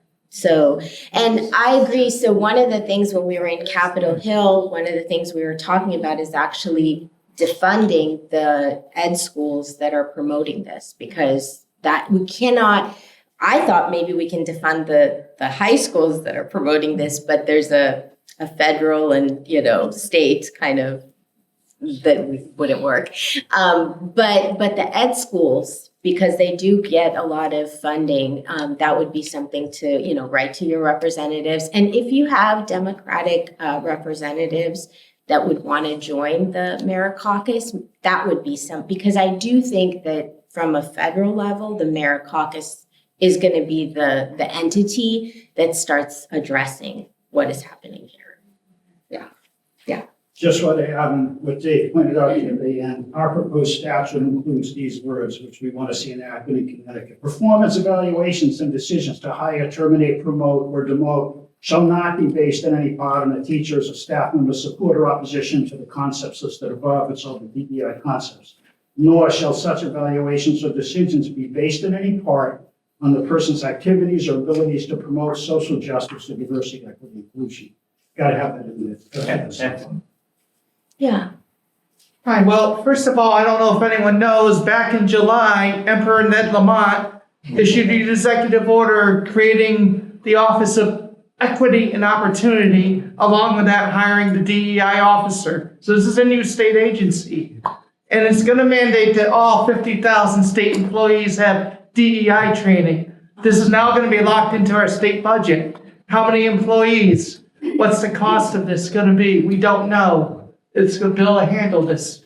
And if we want to stop what's going on, not only here, not my town, throughout the whole country, why don't we hear the voices of those, quote, oppressed, marginalized, who spit on DEI, and we say that DEI must die, like myself. Yeah. I happen to have gender identity disorder. I can't stand the idea of sex and gender being brought into our government public schools. In Connecticut, California, our attorney generals of 2 of 16 in the country that supported the case in Ludlow, Mass, supporting the parents, that supports the school, not hiding the kids' gender identity from the parents. Yeah, and you guys know in California, he just basically passed a law that we as parents won't even know if our kids are going in middle of the school day to get their puberty blockers or whatever. Here's the thing.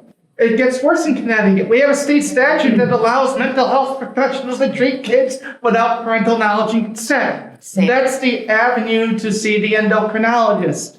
I gotta tell you, puberty blockers are not safe and reversible. Interrupting a child's puberty is gambling with their long-term future health. That I'm not gonna be quiet about it happening. And as a hormone physician- replacement therapy is not, once you go down that road, you don't turn back. And oh, by the way, WPATH Transgender Health allows 14-year-olds to start that. How about we focus on the mental health part of trans healthcare, which has been ignored? That's right. And how about minimum age, legal age, for proper mental health guidance? I will fight for that to the day I die, and I'm currently running for state representative. Sorry about that. But that's our voices. Doing the fight against the DEI and the corruption in school. I think the more brave souls that are willing to speak up about this, that is our tribe now, and I don't see this as a partisan or left, right. Like, this is like our human rights, human dignity to an education. And the fact that it's gotten political, we're caring about the children, is a sad indictment of our society.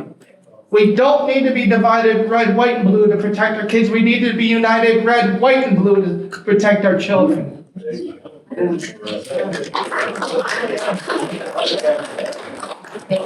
Well, I just want to say a word about Connecticut because I've been with FAIR since 2021. And I think I have a different bar maybe than other people. Like, I'm not expecting, Hank knows, that bill is not going to pass. But I don't think that that doesn't mean that we shouldn't care or shouldn't try. And this, I think the movie in Menlo, this is like one of the richest areas in the country. And, Guilford is in the same boat. And that just tells you it's not about the money, it's about participation. So what can we do? You have to get more people involved. Like, I reach out to people, I send my emails, I hold various different events.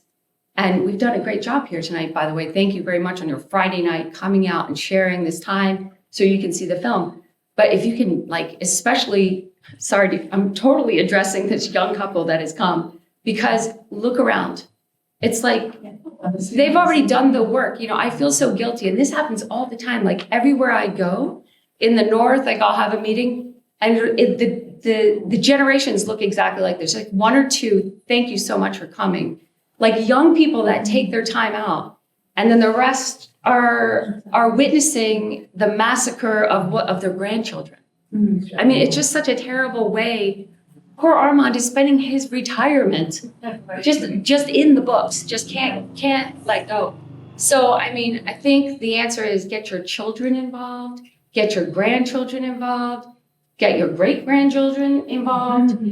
I mean, you know, I think that the more people we have, the easier all of this work is. And we have had some wins. I mean, that's the other thing. I feel like there's not, it feels like hopeless, but it's not. I mean, there are some districts that are kind of moderate, even here in Connecticut, believe it or not. We've sent letters from FAIR, and they sort of like your cease and desist, but it sort of worded a little bit differently, pointing out the constitutional violations and that perhaps they should consider the fiduciary responsibility they have to their citizens. And in some cases, completely reverse situations. And we're being recorded, so I don't want to call out the districts, but afterwards, if you want to know, I can tell you the exact districts, they disbanded the DEI group, completely eliminated it. In another district, they had a DEI training set up for the teachers, completely canceled it. And I know teachers in that district, and it didn't happen. Like, it wasn't like, as I was right, oh, well, sure, they're canceling it. So what are they going to call it now? So, you know, I think that the goals for me, as I deal with when parents come to me, they're much smaller than how are we going to turn the whole thing? I don't know. What I realize is the smaller I get, the more local I get, the more I can get done. And I know that you weren't able to accomplish what you would have liked, which is to make that school your daughter's place. For me either. My daughter's homeschooled, my last one, I'm out. But I think first of all, you showed your daughter the way. You showed your family. You showed other people how to be brave. And that's what this is really right now. This is about standing up and showing other people, this is how it's done. And look, I'm not going to turn into a ball of dust. It's okay. Call me racist. I'm okay with that at this point because it's meaningless. And I know who my friends and family are, and that's all right. So you have to, you build some thicker skin. You, dip your toe in that. You know, I mean, Hank is full blown going right to the senators directly, hey, will you sponsor this bill, and getting a yes? That's awesome. You know, poor Dave is here just beating away at your editorials and sending letter after letter after letter and not giving up. And that matters because slowly over time, more people will see that you might get another letter, you might get a little support. But I mean, I don't think it's going to happen overnight, particularly not here. But I still think we need to give them a hard time. We need to make it hard, make it difficult. That for me is a win. If I've made it really, really uncomfortable and really embarrassing and potentially really expensive to do this, that is okay, that's a win. That's a win. That's a different kind of win. Of course, I want it all to change, but I think setting up smaller goals, that's more manageable and reasonable and also sustainable, because after this, I guess it's 4 years now that I've been doing this sort of work. It can be very draining, and you have to take a step back and go, why am I doing this? Where is my husband tonight on a Friday night? Our date nights revolve around this stuff actually now, and it's that's kind of a weird evolution, but it's okay. Also, I want to say that we have a teacher here, my co-leader. So don't give up on the teachers. I think it's really important to understand that if you get a good teacher in your school, just like a really bad teacher can completely alter an environment, a really good teacher can do the same thing, or at least make a dent. And maybe it might be your kid's teacher, and you might luck out, or your grandkid's teacher, depending on the case. And also, my husband is a UConn professor. And he fights back in the ways that he deems appropriate. If it's something that goes against his conscience, he won't do it, period. But he also wants to understand, why are you thinking this way? How can I help you understand why these other people aren't racist just because they have a different idea? And I think, while I agree we need to do legal action, yes, I think that the people that are in the system are much more likely the ones that will be able to save it. So if there's any saving to be done, it will be done by the teachers. And so we go in and we bash the Board of Ed, but these people are also volunteers. In Connecticut, I don't know what is in your state, but here they are all volunteers. I mean, you're just volunteered to get brutalized. Like, why would you do that? I don't know. But I mean, they keep doing it. So they must care at some level. And it's not like glory because nobody really knows who the Board of Ed members are, except for when you're in that room, which is a lot like this room. It's not exactly a glamorous role. So I try to remember that. And I also try to remember my friends that have run for Board of Education and when they get in there and then what they have to face and navigating the different policies and rules and how to get around it. So, you know, that's like a fair, I suppose that's like from the foundation of the Against Intolerance and Racism sort of like way of thinking about it. But to light a fire under you, I will say right now, the Black and Latinos study that is not mandated, they have tried to make that a mandated like graduation requirement, and that has been shot down, not gotten out of committee, thanks to really great work. Supporting those policymakers that are faced with that, that's really important. And also take a look at it because it's not exactly liberated. It's not what California is doing. It's really like how to be an activist. Like the very first lesson, I read the first lesson plan is make your social justice t-shirt. And then there are links to various different, you know, BLM, like there are links right from the curriculum. So they're not, in our case, we haven't quite gotten to where you are, but it's only a few paces behind, and it depends on the district because each district can purchase their own version of ethnic studies. They all have to go by the Black and Latinos that was passed by CERC. So CERC is another organization here that you can try to put pressure on. If you look, it's SEEC, I forgot what that's in. I have a friend that works there and she's very fair-minded. She really wants to help. And the work she's doing, some of the work is really good. This is what's so difficult. Like there are educators that are, for instance, UConn has one of the best, maybe the only gifted programs. So how is merit and gifted programs working? I don't know, but it's something I'm very interested to find out because they still exist. So, you know, money's flowing to them somehow, and they're trying to do their work in some sort of equitable manner, but you can't really like the logic breaks down, and that's, you know, honestly, when it goes too far, that's when you get some progress. So we have to wait for it to get so bad that it's like untenable, and then you see some progress. A very important point that needs to be made is that whatever is in the mind, at the very least, the Democrats who run in Connecticut, who work in Connecticut, control things. Education is the hill that they will die on. Okay?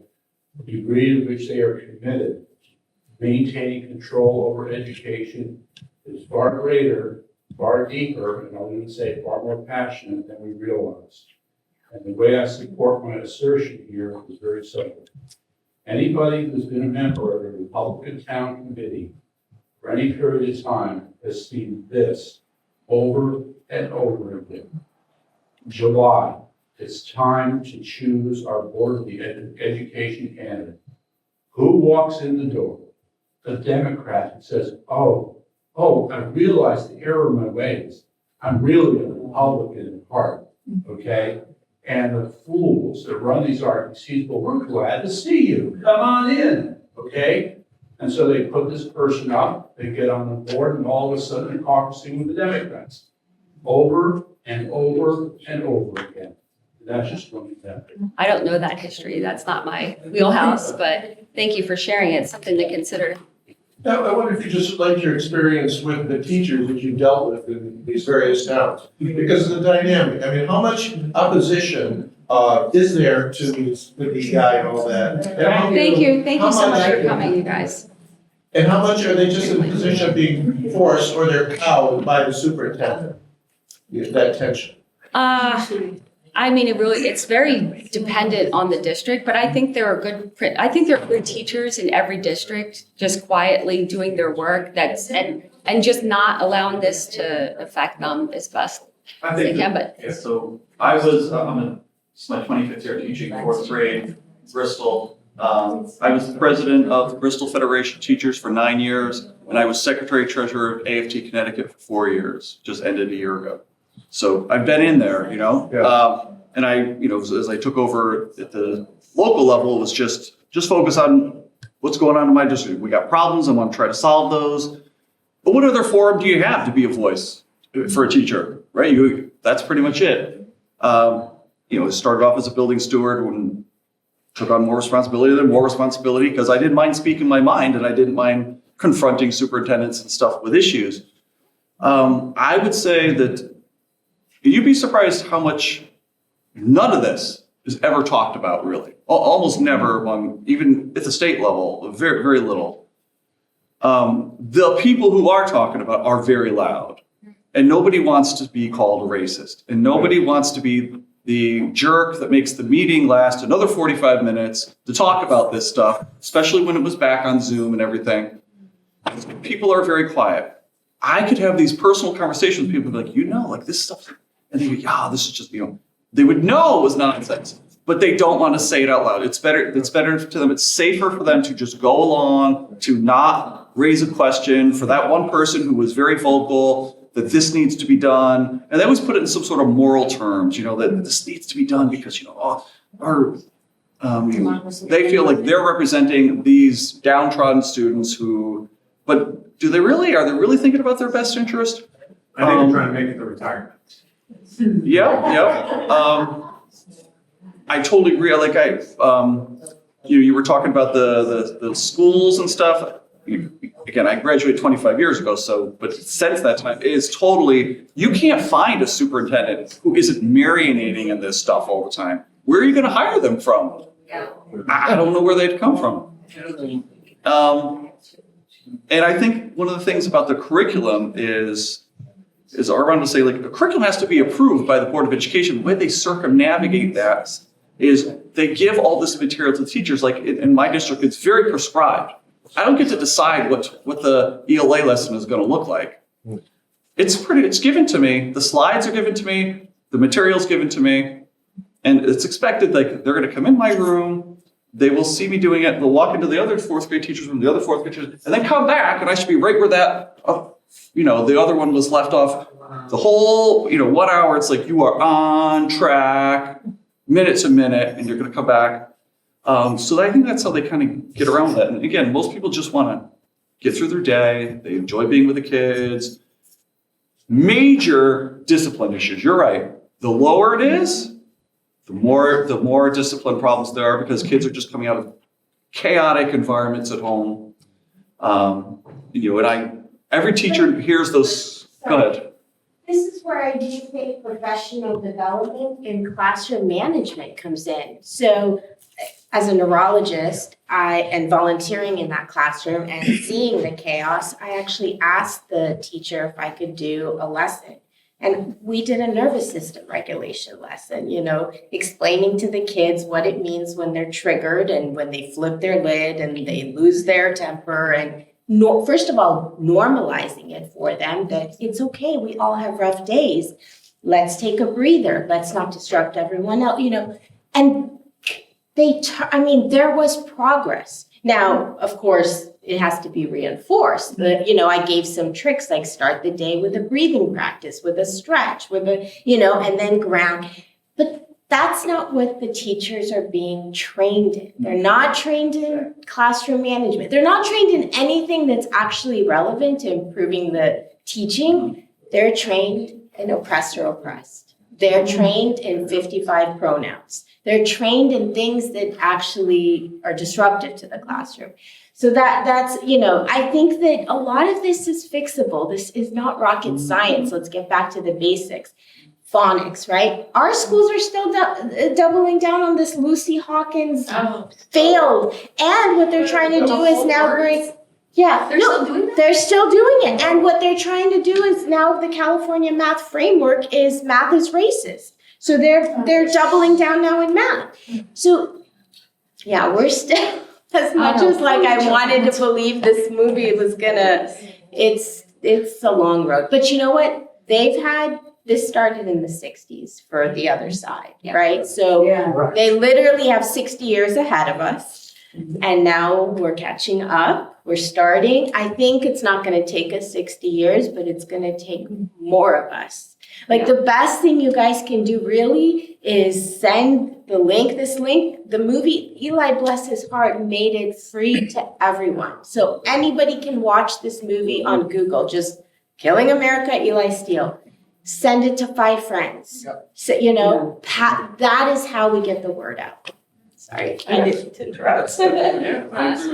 Thank you. I think like this is kind of what we need to do too. Like for 60 years, like progressive movement is mostly a social movement more than a political movement. They get together, they spend time together, they help each other out.